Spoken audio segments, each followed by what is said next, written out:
Meridian Junction rotated in patient silence, a cathedral of alloy and glass suspended above the violet curve of the planet Karth. From the observation decks, it looked majestic, a halo of docking lights and ion trails. From Maintenance Ring C, where Griffin Steele spent most of his waking hours, it looked like a plumbing problem waiting to happen. Griffin preferred it that way. Majesty required expectations. Plumbing only required a wrench. He finished recalibrating a gravitic stabilizer, whose only ambition in life seemed to be mild rebellion, wiped his hands on a cloth that had long ago surrendered its original color, and checked the time on his wrist console. Lunch. The word felt ceremonial, though in practice it meant something beige on a tray and a chair that complained about his weight as loudly as he did. The common area was a layered chaos of species and schedules. A trio of Vosk traders argued in melodic clicks over shipping tariffs. A human engineer was explaining too loudly that percussive maintenance was a legitimate technique. Service drones floated between tables, their optics blinking like patient stars. The air carried the faint scent of nutrient paste and overheated circuitry. Griffin queued for food, accepted a slab of protein composite and something the dispenser insisted was soup, and found a seat at the far edge of the hall. He liked the periphery. Things at the center tended to explode, metaphorically or otherwise. He had just taken a cautious sip of the soup, discovering it tasted like a theory rather than a flavor, when the seat beside him shifted. Not scraped, not pulled. Shifted as if the air itself had decided to rearrange furniture. He glanced sideways with the mild irritation of a man prepared to defend his elbow space. She sat down as though she had always meant to. Her clothing was simple, almost indistinguishable from the adaptive fabrics worn by junior diplomats. A pale tunic that shimmered faintly, adjusting to the station's light spectrum. Her hair fell in a dark cascade over her shoulders, catching hints of silver from the overhead panels. Her face was unmistakably, almost inconveniently beautiful. Symmetry refined to art, features balanced with such precision that Griffin's brain briefly attempted to categorize her as a hologram. But holograms did not cast that kind of shadow, and holograms did not possess long, elegant ears that curved gently upward through her hair, their delicate points marking her as Celestari. Griffin lowered his spoon very carefully. He had seen her before, of course. Everyone had.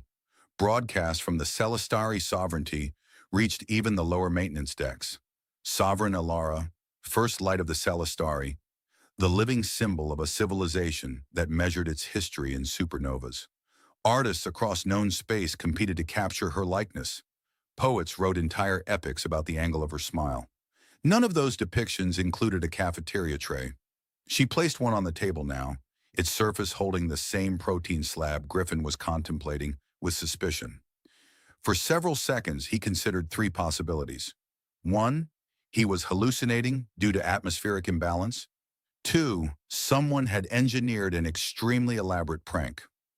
3, the galaxy had collectively decided to test his blood pressure. She looked at the soup dispenser, then at him. "Does it always sound as though it is apologizing?" she asked. Her voice was softer than the recordings, less amplified resonance, more breath. It carried a faint harmonic undertone that made the station's translation systems flicker. At the nearest table, a portable translator briefly rendered her words as, "The soup sings of regret," before correcting itself. Griffin blinked. "It's not apologizing," he said. "It's warning you." She studied her bowl with solemn curiosity. "Warning me of what?" "Existential disappointment." A pause followed, balance between protocol and laughter. She laughed. It was not the orchestrated, measured laugh broadcast during diplomatic receptions. It was abrupt, genuine, slightly surprised at itself. A sanitation drone passing overhead stuttered mid-flight, its navigation routine briefly overwhelmed by the anomaly of joy in its acoustic feed. Griffin realized he was still staring. He forced his gaze down to his tray. "You know," he muttered, "this is either the most impressive infiltration attempt in galactic history, or I've finally inhaled too many coolant fumes." "I assure you," she said, lifting her spoon, "I am real, though I have been accused of infiltration before." He risked another glance. Up close, her beauty was less overwhelming and more intricate. Fine lines of faint luminescence traced beneath her skin, subtle as starlight underwater, and her ears, long, graceful, tilted slightly toward him, attentive. "You're Sovereign Elara," he said, because denying reality felt inefficient. "I am Elara," she replied. "Today, that is sufficient." He looked around. No armored Celestari guard, no hovering diplomatic aides projecting privacy fields. The common area continued its low roar. If anyone recognized her, they were too stunned to react. "You're aware," Griffin said carefully, "that this is Maintenance Ring C. The most ceremonial thing that's happened here this week was a pipe rupture." "I requested this ring specifically," she said. "That seems unlikely."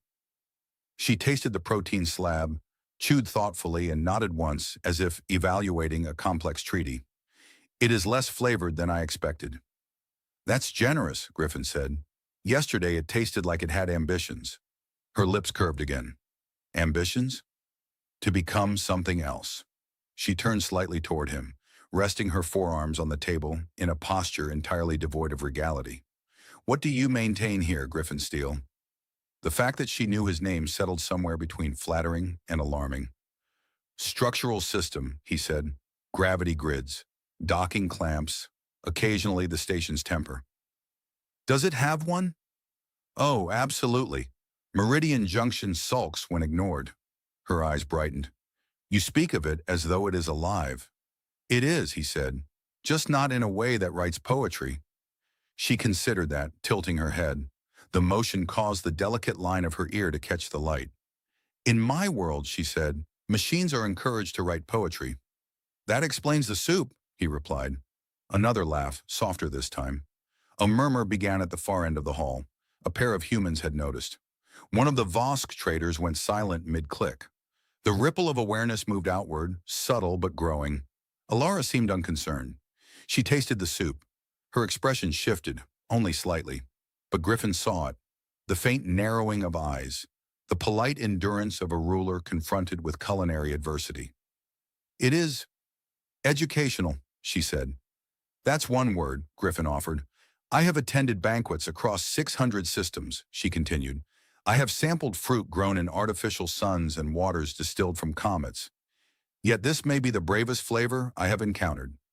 "You don't have to finish it." "I choose to," she said simply. The word lingered. Choose. He leaned back in his chair. "With respect, Sovereign Elara, people usually don't see you eating station food.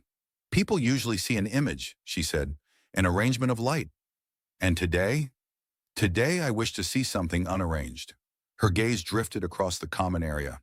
The arguing traders, the exhausted engineers, the drones weaving between tables. No one here wore ceremonial robes. No one bowed. "I am told I am the most beautiful being in known space," she said quietly. "Does that appear relevant to this soup?" Griffin looked at her, really looked at her, and then at the bowl. "No," he said. "It appears equally unhelpful." Her shoulders relaxed, the faintest easing of tension. Around them, whispers intensified. Griffin could almost feel the station recalibrating around the anomaly. Somewhere in a distant security office, someone was probably hyperventilating. "You realize," he said, "that your advisors are going to have a collective crisis." "They are accustomed to crises," she replied. "They schedule them." He huffed a laugh. "We schedule ours too, usually around reactor maintenance." A service drone hovered uncertainly at their table, optical sensor blinking between Griffin's grease-stained sleeve and Elara's composed presence. "Would you like dessert?" it asked in a voice that trembled at the edges. Elara glanced at Griffin. "Is it dangerous?" "Only emotionally." She considered this gravely. "Then I will have one." The drone dispensed 2 small cubes of something luminous and retreated as though escaping a gravitational anomaly. Elara lifted the dessert, studying it as if it were a newly discovered star. "For 1 hour," she said, almost to herself, "I would like to be unobserved." Griffin looked around at the growing crowd of subtle stares. "That might be optimistic." She met his eyes. "In that case," she said, "I will settle for being honest." And for the first time since she sat down, Griffin felt the weight of the moment, not as awe, not as fear, but as something strangely steady. The most beautiful woman in the galaxy was beside him, her long ears catching cafeteria light, her fingers sticky with luminous dessert, asking about docking clamps and gravitic drift. The station hummed, and for the next few breaths, it felt almost ordinary. The awareness spread in waves. Griffin could almost chart it like a system's fluctuation. First the nearest tables. Glances held half a second too long. Then the outer ring of diners, conversations stuttering into silence. A maintenance apprentice across the hall dropped his fork and didn't seem to notice. Elara, sovereign of the Celestari, most replicated face in known space, licked a trace of luminous dessert from her fingertip and examined the cube with scientific seriousness. "This is unstable," she said. "It's pudding," Griffin replied. "It is oscillating." "That's just the refrigeration field failing again." She tilted her head, long ears angling slightly forward. "Your station permits edible matter to oscillate?" "Permits is a strong word. We encourage it to behave and hope for the best." A trio of uniformed station officers entered the common area at that exact moment, trying very hard to look like they had simply developed a sudden craving for beige food. Their boots were too synchronized. Their eyes were too focused. Elara noticed them without turning. Griffin knew she had. Something in her posture shifted, not into stiffness, but into awareness. "Your guardians are nervous," he murmured. "They are not my guardians," she said lightly. "They are my shadows. They believe I cannot move without generating consequences." "Can you?" "Yes.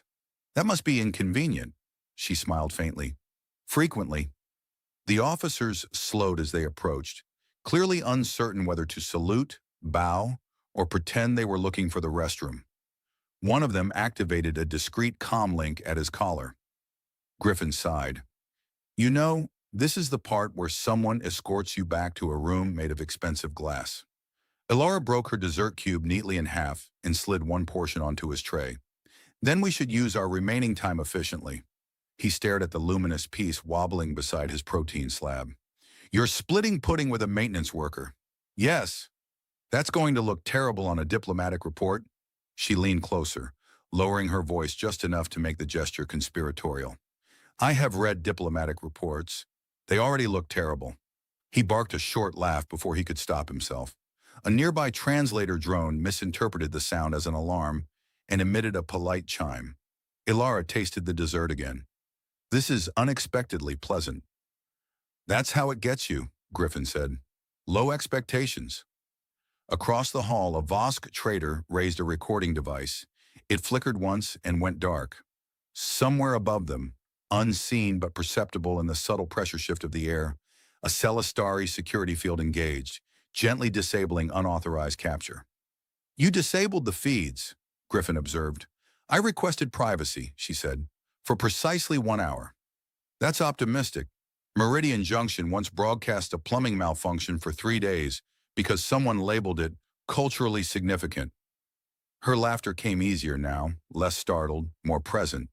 It carried that harmonic undertone that made the overhead lights flicker almost imperceptibly. The officers reached their table at last.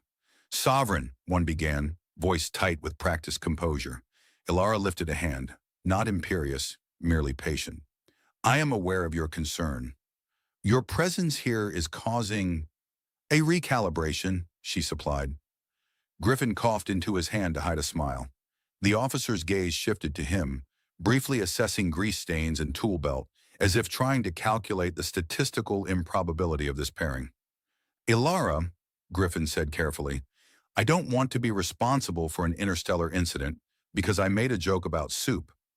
"You are not responsible for my decisions," she replied. "That burden remains mine." The officer inhaled, clearly navigating between protocol and panic.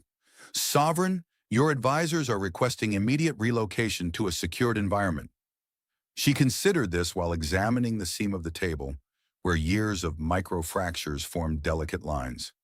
"Tell them," she said at last, "that I am conducting cultural research." "On what subject?" the officer asked before he could stop himself. Elara gestured lightly toward Griffin. "On sincerity." The officer blinked. Griffin stared at his tray. "That's a lot of pressure," Griffin muttered.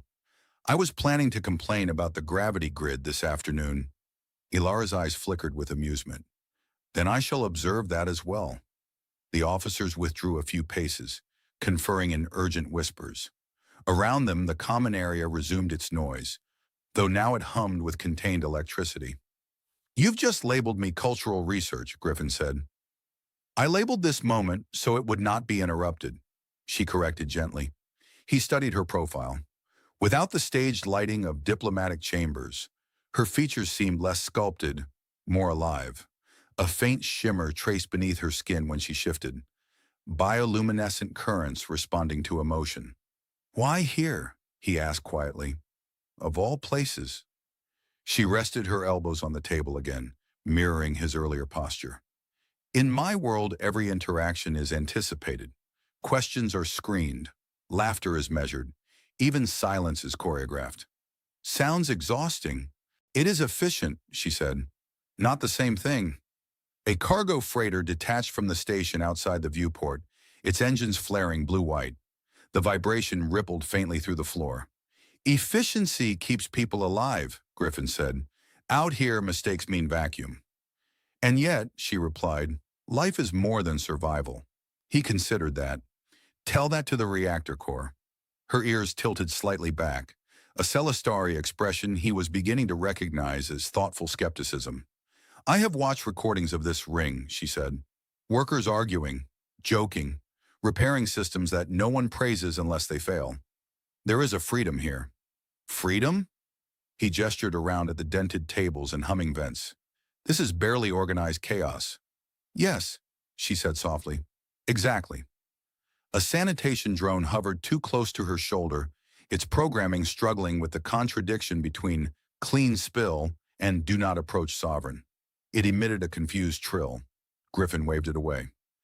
It does that when it meets someone it can't categorize. I am often uncategorizable, she said. I can see how that would complicate things. She looked at him then, not as a ruler assessing a subject, but as a woman measuring a response. When you saw me sit down, she asked, what did you feel? Concern, he answered immediately, for my cardiovascular health. She laughed again, the sound warmer now. And after that? He hesitated. Honesty felt dangerous in a different way. I felt, he said slowly, like I was waiting for the part where you stopped being real. Silence stretched between them, not uncomfortable but deliberate. And have I? She asked. No, he admitted. Her fingers traced the edge of her tray. I am accustomed to being reflected, admired, projected upon. It is rare to be addressed. I addressed you, he said defensively. About soup. Precisely. The overhead lights dimmed momentarily as the station adjusted power flow. Griffin glanced at his wrist console out of habit. Gravity grid in Sector 12 is fluctuating again, he muttered. Will it fail? She asked. Not if I yell at it convincingly. She leaned closer. May I observe? You want to watch me argue with infrastructure? Yes. He shook his head in disbelief. This is the strangest lunch break of my life. Is that unpleasant? He looked at her, the faint luminescence beneath her skin, the long, elegant ears catching the sterile cafeteria light, the sovereign who had divided pudding with him and dismissed security with a flick of her hand. No, he said. It's just unexpected. A subtle pulse vibrated through the air, too refined for most to notice. Griffin felt it like a pressure change in his bones. What was that? He asked. My chronometer, she replied. It marks intervals of autonomy. That sounds ominous. It is merely precise. How much time do you have left? She glanced at nothing visible, as if reading a display woven into her perception. 43 minutes, he exhaled. That's enough to fix Sector 12. Then let us not waste it. She stood without ceremony. Around them, the common area froze again, eyes tracking her movement. Griffin rose more slowly, grabbing his toolkit. You're really coming with me, he said. Yes. You might get grease on your sovereign attire. It is adaptive, she replied, and I am not porcelain. He allowed himself a faint smile. The galaxy might disagree. The galaxy is not here, she said, stepping beside him as if it were the most natural alignment in existence. Together they walked toward the exit of the common area. Maintenance worker and living legend, leaving behind trays, whispers, and a room struggling to process what it had witnessed. For the first time since she had sat down, Griffin felt the tension shift, not upward into panic, but forward into possibility. And somewhere deep in the station's vast circuitry, Meridian Junction hummed, as if curious to see what sincerity would do to its carefully balanced systems. Sector 12 did not believe in dignity. It believed in vibration, in humming cables and panels that refused to align unless persuaded with patience or threats. The corridor lights flickered in uneven intervals, as though the station were blinking away a headache. Griffin walked ahead, toolkit knocking lightly against his leg, acutely aware that Sovereign Elara was matching his stride without hesitation. The maintenance corridors were narrower than the grand promenades above, the ceiling lined with exposed conduits that glowed faintly with running energy. A soft pulse traveled through the floor at irregular beats. "You feel that?" he asked. "Yes," she said. "The oscillation is out of phase with the station's rotation." He glanced sideways. "You can tell that just by walking? My people navigate starships through gravitational shear. A hallway is comparatively honest." "Honest," he repeated. "That's not a word I'd use for Sector 12. They turned a corner and stepped into the gravity control node. The chamber was circular, dominated by a suspended ring of emitters humming around a central core. Holographic schematics floated above a waist-high console, showing the station's artificial gravity grid as a lattice of luminous lines. One quadrant flickered erratically. "There," Griffin said, pointing. "Grid alignment's drifting." Elara stepped closer to the display. The hologram reflected softly in her eyes, nebula light dancing over her features. Up close, the faint luminescent tracery beneath her skin brightened slightly, as though responding to the energy field. "Your field harmonics are misaligned by less than 1%, she observed. 1% is enough to make someone spill their soup, he replied. She considered that solemnly. That would be catastrophic. Especially this soup. He set his toolkit down and began opening a panel beneath the console. The metal resisted, then yielded with a reluctant hiss. Inside, a network of crystalline conduits shimmered, each strand carrying calibrated gravity pulses. Elara crouched beside him without hesitation, her simple tunic adjusting subtly to avoid the sharp edges. "You do not need to do that," he said automatically. "It's messy." "I have attended coronations inside volcanic calderas," she replied. "This is mild," he snorted. "You're not supposed to make that sound casual." "It was not casual," she said. "It was warm." He reached in with a diagnostic probe, the device projecting a thin lattice of scanning light over the conduits. The readout scrolled across his wrist console. "Grid emitter 3 is lagging," he muttered. "Probably microfracture in the crystal." Elara leaned closer, her long ear nearly brushing his shoulder as she studied the exposed array. "Your emitters rely on static calibration?" "Mostly. We adjust manually when they complain." "In the Sovereignty," she said thoughtfully, "our gravity arrays are semi-sentient. They correct themselves." "That sounds like an argument waiting to happen." "They rarely argue." "Then I don't trust them." She laughed quietly. "You prefer systems that require you." He shrugged.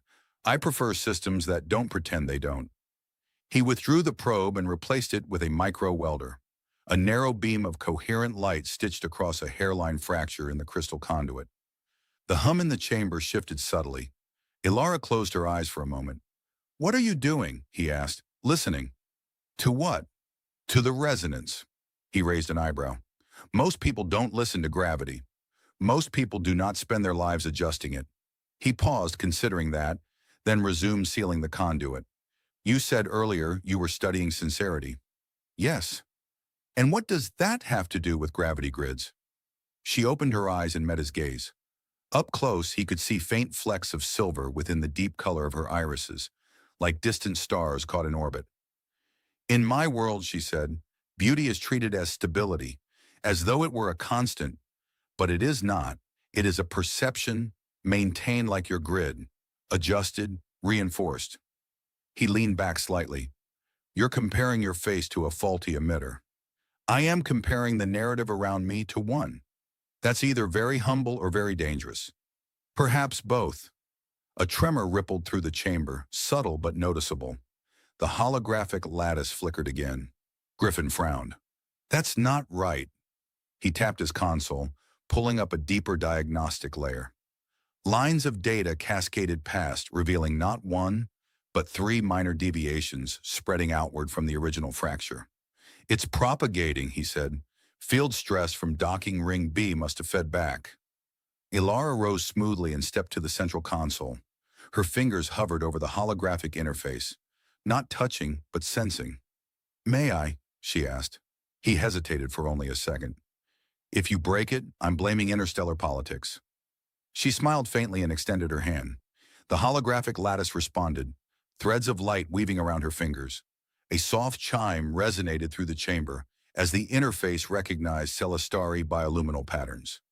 "You just accessed my gravity grid with your skin," Griffin said. "It is compatible," she replied calmly.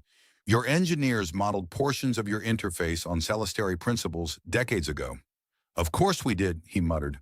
"We copy anything that works." She adjusted the lattice with delicate precision, nudging phase alignments by fractional increments.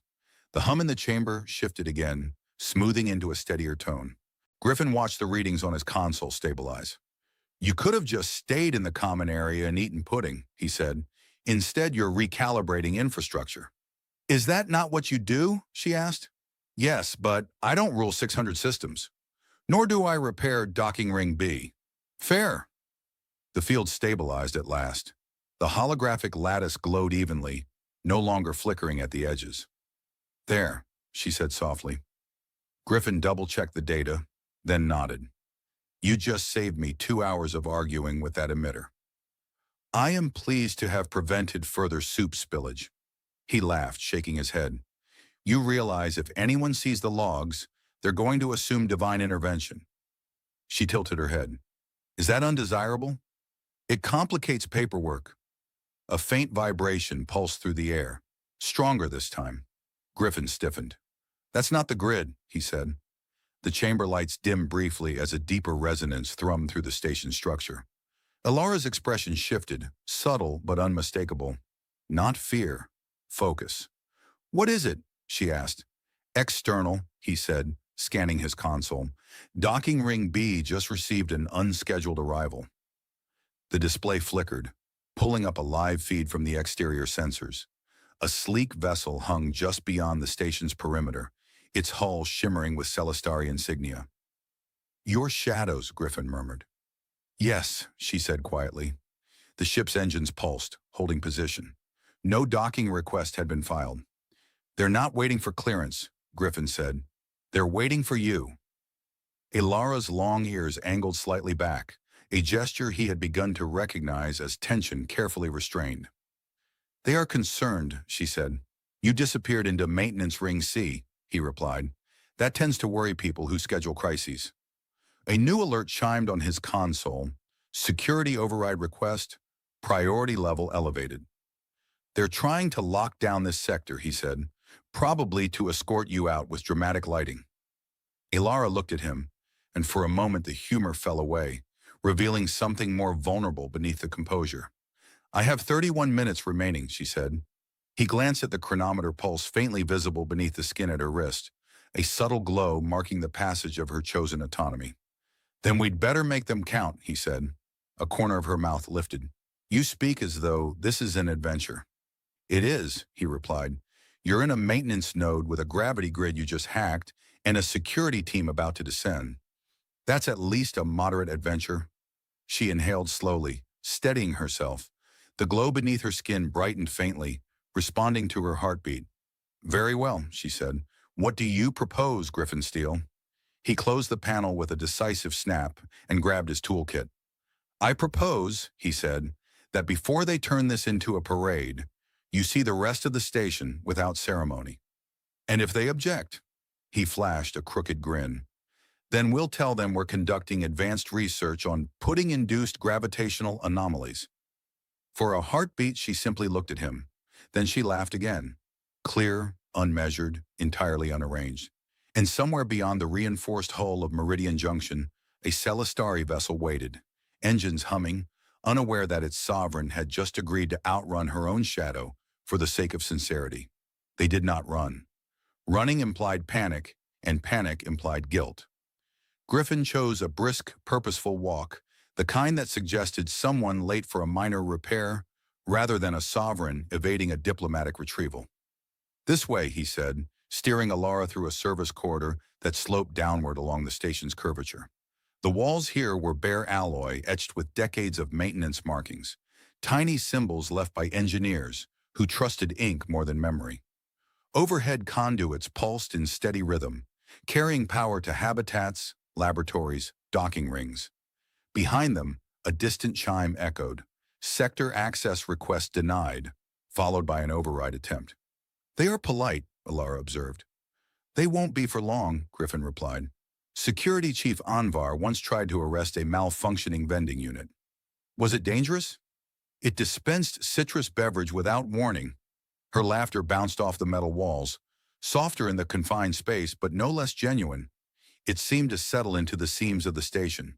They turned into a lift shaft, but instead of boarding the main elevator, Griffin keyed a manual override and opened a narrow maintenance carriage. "This isn't rated for royalty," he said. "I am currently rated for honesty," she replied, stepping inside. The carriage hummed to life, sliding along the inner ring of Meridian Junction. Through a slim viewport, the planet Karth drifted below, violet storms swirling across its surface like slow-motion ink. Elara watched in silence for a moment.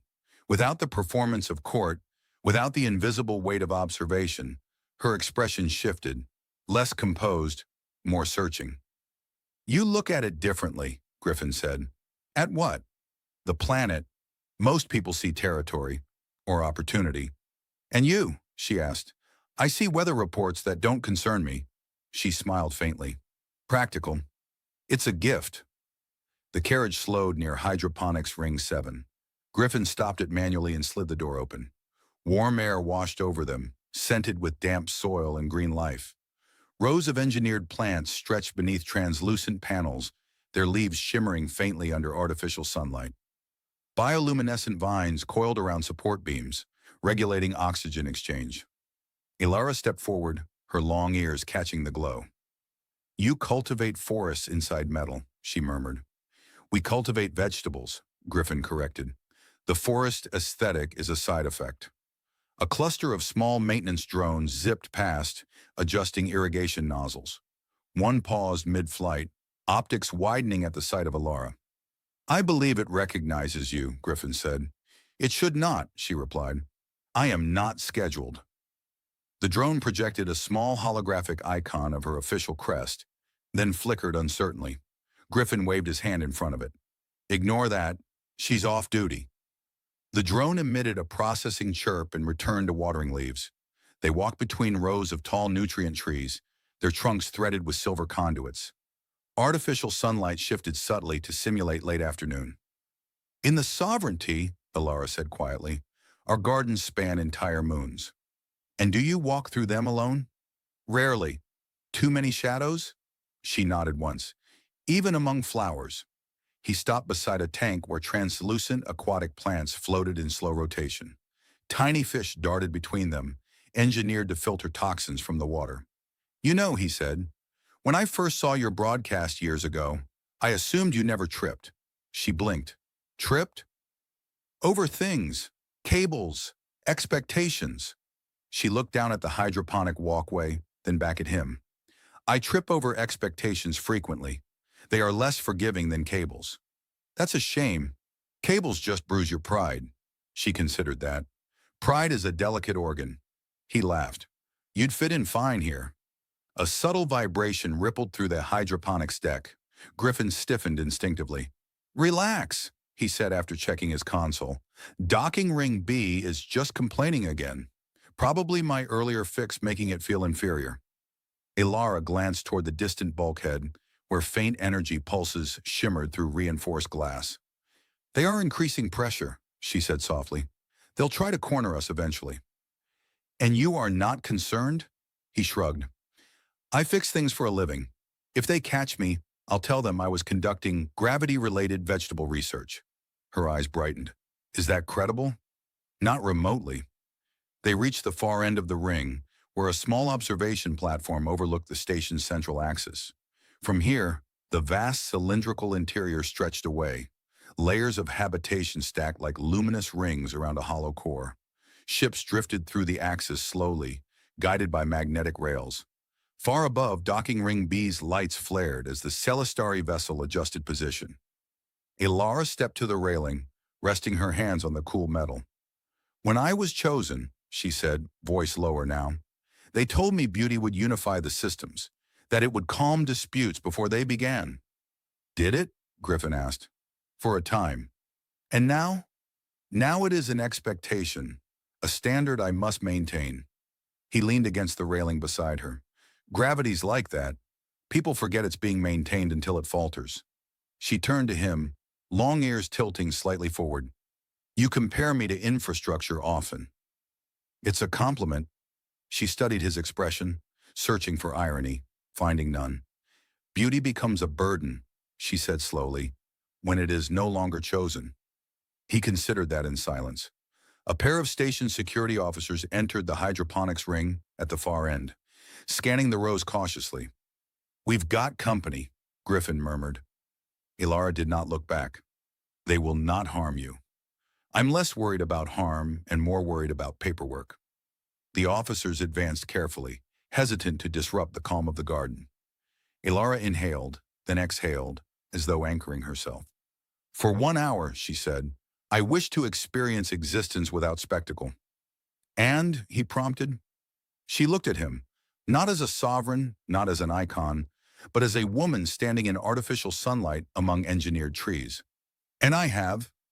The officers stopped several meters away, waiting for acknowledgement. Griffin cleared his throat.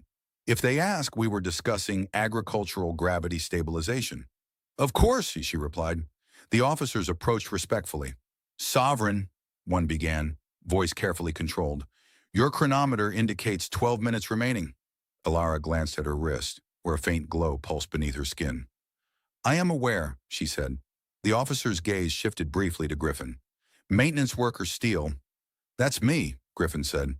"Everything's stable." "Including the Sovereign?" He hesitated just long enough to be honest. "Yes." The officer inclined his head, unsure how to process that answer. Elara stepped away from the railing. "There is one more place," she said to Griffin quietly. "Where?" He followed her gaze upward, toward the axis core where gravity thinned and the station's heart pulsed in layered rings of light. "The place where your station listens to itself," she said. He stared at her. "You mean the central resonance chamber?" "Yes. That's restricted." Her lips curved faintly. "So is hydroponics." He exhaled a slow breath, half amusement, half disbelief. "You realize," he said, "this is how legends start. Sovereign Elara infiltrates maintenance and invades resonance core." She stepped closer, lowering her voice. "I am not invading," she said. "I am listening." For a moment the tension returned. Quiet, sharp, real. The Celestari vessel outside pulsed again, engines bright against the void. The security officers waited, uncertain. Then Griffin grinned. "Well," he said, picking up his toolkit, "if we're going to be scolded by half the galaxy, we might as well do it acoustically." Elara laughed once more, bright as artificial sunlight filtering through leaves. And together they turned toward the inner axis of Meridian Junction, the station's heart humming faintly, as if aware that, for the first time in a long while, it was about to be heard. The central axis of Meridian Junction was not designed for ceremony. It was designed for balance. They entered through a narrow maintenance hatch that Griffin unlocked with a code he suspected security would revoke by morning. Beyond it stretched a cylindrical chamber descending through the station's spine, layered with concentric rings of energy emitters. Gravity here was thinner, lighter, as if the station were exhaling. A low harmonic thrummed through the air, steady, immense, almost organic. "This is where we listen," Griffin said quietly. Elara stepped forward into the chamber's glow. Bands of pale light circled the axis core, rotating at different speeds. Magnetic rails shimmered like transparent ladders suspended in nothing. She closed her eyes. The faint luminescence beneath her skin brightened in response, delicate lines along her arms and neck awakening, as though answering the station's song. Her long ears tilted subtly, catching vibrations no human could hear.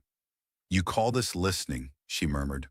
"That's what my supervisor calls it," Griffin replied. He says if you stand here long enough, you can tell when something's about to go wrong. And can you? Sometimes. Usually it just tells me I need sleep. She smiled faintly, but did not open her eyes. The harmonic tone shifted slightly as a transport vessel moved along the outer rail. Layers of resonance rippled outward, overlapping like translucent waves. In my world, she said softly, we measure harmony constantly. Social harmony, political harmony, emotional harmony. That sounds exhausting, he said. It is, she admitted. He moved to a side console and activated a diagnostic display. A holographic model of the station's resonance patterns bloomed in midair, complex spirals of color, each strand representing a subsystem. This chamber integrates everything, he explained. Gravity, propulsion alignment, life support, even atmospheric circulation. If one thing slips, the tone changes. Elara opened her eyes and studied the hologram. Your station sings, she said. It complains, he corrected. She stepped closer to the projection, her fingers passing through a ribbon of blue light. The hologram responded subtly, recalibrating around her presence.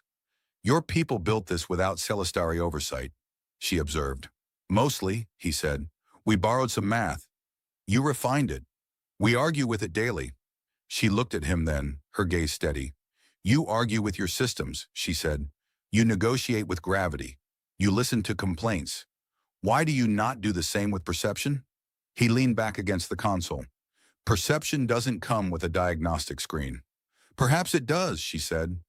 A faint tremor pulsed through the axis, stronger than before. Griffin glanced at the display. Docking ring B again? He muttered. They're pushing for override. They are concerned, she repeated quietly. About you. She did not deny it. He adjusted a dial on the console, amplifying the chamber's harmonic output slightly. The low tone deepened, filling the space like distant thunder. Feel that? He asked. She nodded. It is. Steady. That's the station balanced, every subsystem aligned. And when it is not, it wobbles. People trip over their own feet. Soup spills. Her lips curved. He hesitated, then asked, Do you ever get to wobble? The question lingered in the air, fragile and unfiltered. Elara looked up toward the distant opening of the axis, where faint light from the habitation rings filtered down. No, she said finally. I am expected to remain constant. That's unrealistic, he said bluntly. It is tradition. Tradition doesn't fix microfractures. She regarded him carefully, measuring the absence of deference in his tone.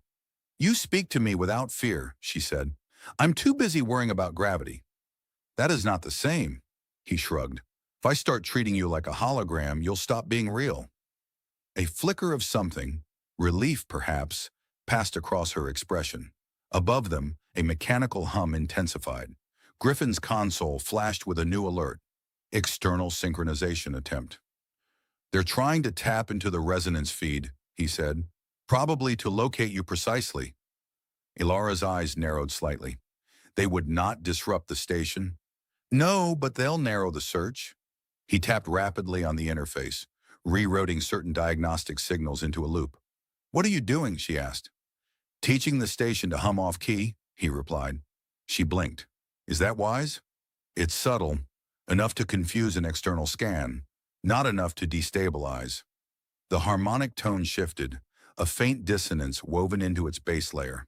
Elara tilted her head. You are improvising. Welcome to maintenance. A new vibration pulsed through the chamber, sharper this time, carrying an undercurrent of external force. Griffin frowned. They're escalating. Elara stepped toward the center of the axis platform, where gravity thinned further. Her boots left the floor slightly as the field fluctuated. Careful, he said automatically. She steadied herself, hovering just enough to seem suspended in light. They fear vulnerability, she said quietly. Of course they do, he replied. You're their stability. And yet, she continued, I wish to experience instability. He looked at her, floating in the resonance glow, luminescent lines bright against her skin, long ears outlined in pale light. You picked a good place, he said. Nothing's more honest than a system under stress. The chamber shuddered again, more noticeably. Warning glyphs flickered across his console. "They're applying magnetic pressure to docking ring B," he said, "trying to force synchronization. That will strain your grid." "It already is." He moved quickly, adjusting the resonance output to compensate. The holographic spirals twisted, rebalancing. Elara descended lightly to the platform and stepped beside him. "Allow me," she said. Before he could protest, she placed her palm against the central console. A pulse of bioluminescent energy radiated from her skin, threading into the holographic lattice. The spirals responded, aligning with new precision. The dissonance he had introduced smoothed, then redistributed, creating a layered harmony rather than a flaw. "You're harmonizing it," he said. "Yes." "With what?" "Myself." The resonance deepened, not louder but fuller, as though a missing note had been found. External pressure readings on his console dipped. "They're backing off," he said in disbelief. Elara withdrew her hand slowly. The glow beneath her skin dimmed to its earlier, subtle trace. "They will not push further," she said. "Not while I am steady." He stared at the stabilized readings. "You just negotiated with a station," he said. She gave a faint smile. "I listened." Silence settled, not empty but resonant. After a moment she spoke again. "When I am seen only as beautiful," she said, "I am treated as an outcome, a symbol of perfection. But beauty without choice is simply maintenance of an image." He met her gaze. "And today?" he asked. "Today I chose where to sit, what to eat, whom to speak with." He leaned against the console again, exhaling. "That's not exactly rebellion," he said. "It is," she replied softly. "In small increments."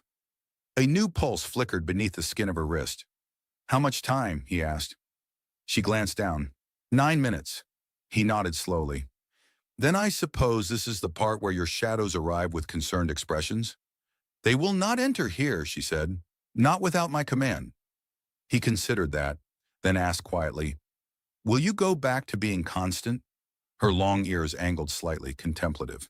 "I will go back," she said, "but I will not be unchanged." The station's harmonic tone remained steady now, balanced, patient. Griffin looked around the chamber, the rotating rings, the luminous spirals, the faint echo of their shared adjustments. "You know," he said, "if anyone asks what happened here, I'm telling them it was pudding-related." She laughed softly, the sound blending with the station's hum. "Very well," she said. "Let that be the official cause."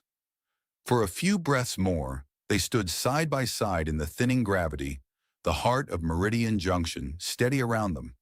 And in that layered resonance, human improvisation intertwined with celestial harmony, beauty was no longer an expectation to uphold, but a choice made quietly in a chamber that listened back. The resonance chamber settled into a steady hum, the kind that suggested systems in agreement rather than argument. Griffin powered down the auxiliary loop he had created, watching the holographic spirals stabilize into clean, uninterrupted arcs of light. "Well," he said, exhaling slowly, "that's the quietest near-diplomatic incident I've ever been part of." Elara stood beside him, hands loosely clasped behind her back, her posture neither royal nor casual, simply present. The faint glow beneath her skin had faded to a gentle shimmer, like distant stars dimmed by dawn. "They will not label it an incident," she said. "They will call it a deviation." "Sounds worse," he replied. A soft vibration pulsed through the chamber. This one was different, measured, controlled. Griffin glanced at his console and sighed. "They've stopped trying to override," he said. "Now they're requesting formal contact." Elara looked toward the upper access hatch, where faint shadows shifted beyond the reinforced glass. "They are patient when watched," she murmured. "You've got about 5 minutes?" he asked. She glanced at the subtle glow beneath the skin of her wrist. The chronometric pulse shimmered once, twice. 4 minutes and 17 seconds, she corrected gently. "Of course it's precise." "In my world," she said, "imprecision is often mistaken for weakness." He leaned against the console again, arms folded. "Out here, imprecision just means someone forgot a wrench." She smiled faintly. The access chamber felt smaller now, not physically but emotionally.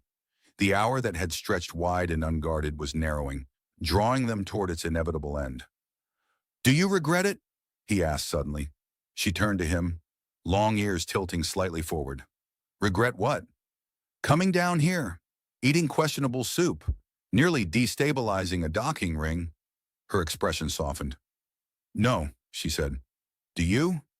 He considered the question seriously. "I'll probably have to attend a debrief," he admitted. "They'll ask if I coerced you into hydroponics." "Did you?" "Only slightly." A quiet laugh escaped her. The hatch above hissed softly. The outer locking mechanism disengaged, though no one entered yet.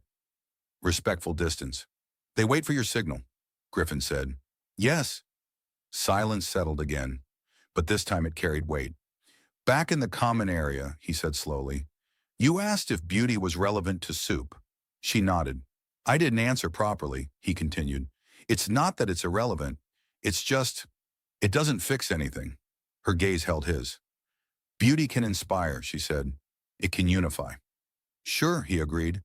"But if the gravity grid fails, it doesn't matter how symmetrical your face is." Her lips curved slightly at the bluntness. "You reduce grand concepts to maintenance analogy," she observed. "It's a talent." She stepped closer to the console, fingers brushing the smooth metal surface. "When I was young," she said quietly, "before the coronation rites, I was told that my appearance would be my greatest tool." "Tool?" he echoed. "Yes, that it would soften negotiations, calm unrest, create aspiration." "And did it?" "It did," she admitted. "But tools must be used carefully." He nodded once. "Or they become cages." Her long ears shifted subtly at that word. "Yes," she said after a moment. "Cages." The chamber lights dimmed slightly as an external docking cycle completed. Through a narrow viewport high above, Griffin could see the faint gleam of the Celestari vessel aligning with an access corridor. "They're not going to storm in," he said. "Too much respect. Too many cameras." "There are no cameras here," she replied. "Exactly." A soft chime resonated from her wrist again. 3 minutes. She inhaled slowly, as though steadying herself. "When I return," she said, "they will ask what I learned." "And what will you tell them?" "That sincerity is not destabilizing." He raised an eyebrow. "Bold claim." "It is true." He scratched the back of his neck, smearing a faint line of grease there without noticing. "You know," he said, "most people in this station would have bowed, or tried to impress you. You did neither. I was too busy defending the soup." Her laughter rang through the chamber once more. Lighter now, almost reluctant to fade. A shadow appeared beyond the hatch. Tall, composed, unmistakably Celestari. The outline of elongated ears mirrored Elara's own. "They are ready," she said softly. "Yeah," he replied. For a moment neither moved. The hum of the station filled the space between them, steady and unwavering. "You compared yourself to gravity," he said, "to something maintained. And you disagreed. I think you're more like this chamber," he said, gesturing around them. "You don't just hold things in place, you listen. You adjust." She studied him, searching his expression for flattery, finding none. "That is a generous interpretation," she said. "It's a maintenance perspective." Her gaze flickered briefly to the tool kit at his feet, then back to him. "Griffin Steele," she said quietly. "For 1 hour, I was not a symbol." "You were still you," he replied. "Yes," she agreed, "but I chose how." The chronometer pulse brightened once more. 1 minute. He straightened instinctively, as though bracing for a system reboot. "Guess this is where I pretend I don't know you," he said lightly. "You do know me," she said. "Yeah, but officially I just fix gravity." "Officially," she replied, "I inspect infrastructure." He chuckled under his breath. The hatch above slid open fully now.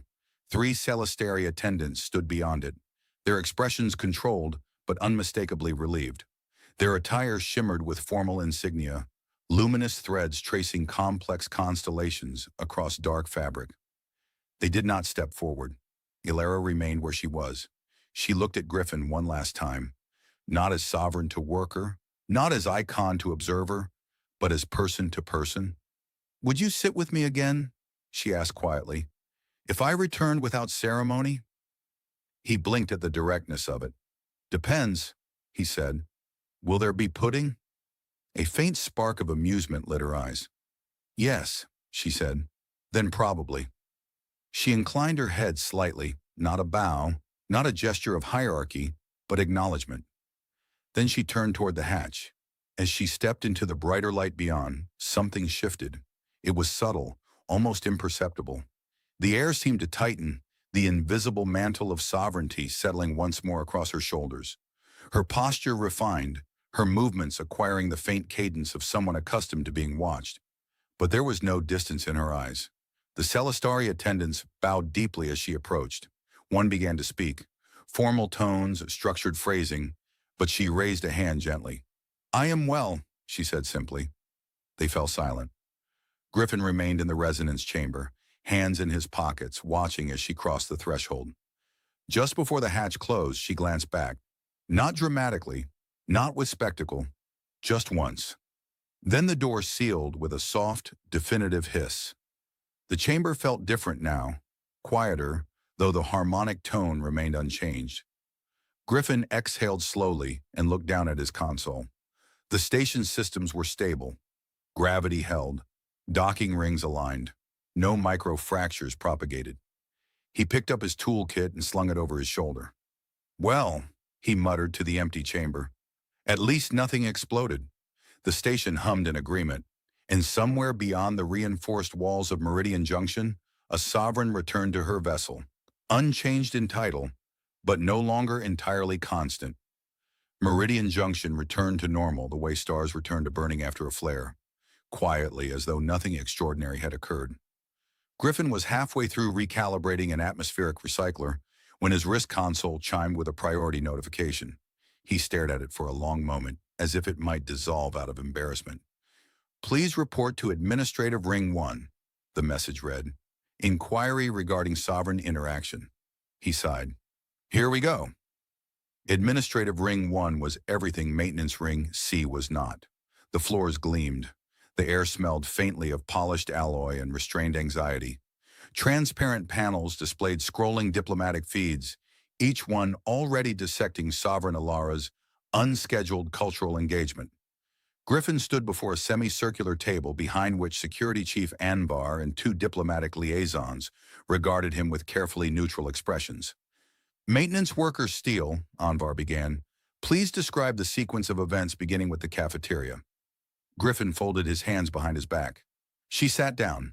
We are aware of that, one liaison said dryly. She ate soup, Griffin continued. Anvar's eye twitched. And then? We discussed gravity grids, hydroponics, pudding. Pudding, the liaison repeated flatly. It oscillated, Griffin added helpfully. Silence filled the room like a held breath.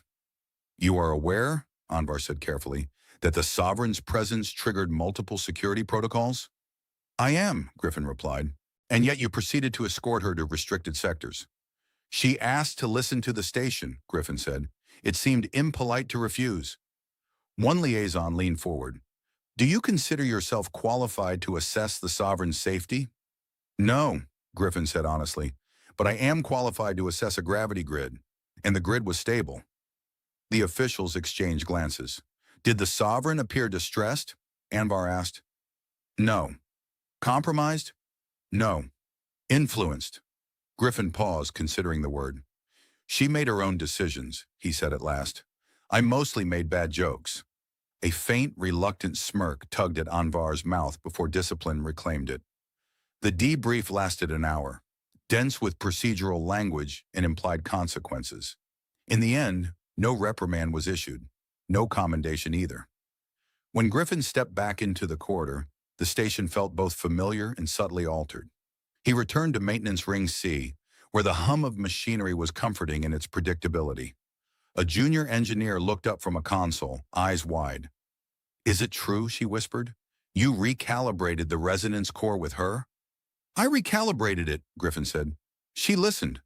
That's not what the feeds are saying. He glanced at a nearby display. A news broadcast showed a stylized hologram of Elara walking through Meridian Junction, her beauty amplified. The moment transformed into spectacle once more. The caption read, Sovereign engages with working class to demonstrate unity. Griffin snorted softly. That's not what happened. What did happen? The engineer asked. He looked around at the cables, the faintly flickering lights, the imperfect weld seams. She ate bad soup, he said. The engineer blinked. That's it? That's enough. Later that shift, Griffin found himself standing once more in the common area. The same tables, the same hum of conversation. The soup dispenser wheezed in its usual apologetic tone. He collected a tray out of habit. For a fleeting moment, he half expected the seat beside him to shift again. It did not. Instead, a small maintenance drone hovered into view and projected a secure, encrypted glyph onto his tray. He frowned and tapped it. A private transmission unfolded in delicate, luminescent script. Meridian Junction hums more clearly than it did before. Thank you for allowing me to listen. He stared at the message, then at the soup. You're not that important, he told the dispenser. It wheezed in disagreement. He typed a reply with grease-smudged fingers. Gravity stable. Pudding still oscillating. You're welcome. He hesitated, then added, You don't have to stay constant. He sent it before he could reconsider. Days passed. The Celestari vessel departed with quiet elegance, engines flaring like distant stars before vanishing into hyperspace. Diplomatic analysts dissected the event endlessly. The official narrative settled into something polished and ceremonial. But beneath that veneer, subtle changes rippled outward. A new directive circulated quietly among Celestari envoys. Unscripted engagements permitted within defined intervals. Cultural immersion encouraged. On Meridian Junction, the resonance chamber logs recorded a brief anomaly, a harmonic alignment slightly richer than baseline. Griffin noticed something else. He listened more, not just to the hum of conduits or the faint tremor of docking clamps, but to people, to the way the apprentice hesitated before asking a question, to the tired cadence in Anvar's voice during inspections. He found himself less impatient with fluctuation. One evening, while adjusting a gravitic stabilizer, he paused mid-calibration. The grid was within acceptable tolerance. It did not require immediate correction. He left it alone. Stability doesn't mean rigidity, he muttered. Weeks later, during another unremarkable lunch, the common area door slid open. No entourage, no fanfare. A simple figure stepped inside, dressed in adaptive fabric that shimmered softly under fluorescent light. Long ears caught the glow. She carried a tray. Griffin did not look up immediately. He finished adjusting the angle of his spoon, then said without turning, You're late. The soup's worse today. The seat shifted beside him. I am prepared, Elara replied. He glanced sideways. Her posture was different now, not diminished but lighter. The invisible mantle of expectation seemed less rigid, more fluid. Did your advisors survive? He asked. They scheduled additional crises, she said calmly, to compensate. That's healthy. She sampled the soup and made a thoughtful face. It remains educational. You came back, he said. Yes. Without ceremony. Yes. He nodded once. Good. They ate in companionable silence for a few moments, the common area gradually recognizing the anomaly without quite knowing what to do with it. Has the station changed? She asked quietly. Not much, he replied. Gravity still works, vending machine still aggressive. And you? He considered that. I argue less, he admitted. Listen more. Her eyes softened. In the sovereignty, she said, I have instituted a new practice. Oh? Unscripted hours, not frequent, but real. He smiled faintly. And? The harmony improves. He nodded toward the soup. Still doesn't fix that. No, she agreed, but it changes how one tastes it. He huffed a laugh. Around them, life continued. Engineers arguing, traders negotiating, drones humming through air thick with recycled oxygen and quiet possibility. Elara turned slightly toward him. Griffin Steele, she said softly. What is beauty? He looked at her, not at the symmetry of her features, not at the faint luminescence beneath her skin, but at the woman who had chosen to sit beside him again. Choice, he said. I think it's choice. Her long ears tilted forward, attentive. To be genuine, he added, when you don't have to. She held his gaze for a long moment, then inclined her head. Then I choose, she said. The station hummed steadily around them. Gravity held, and for one ordinary hour, in a common area that smelled faintly of questionable soup, the most beautiful woman in the galaxy was simply a person who had decided to sit down.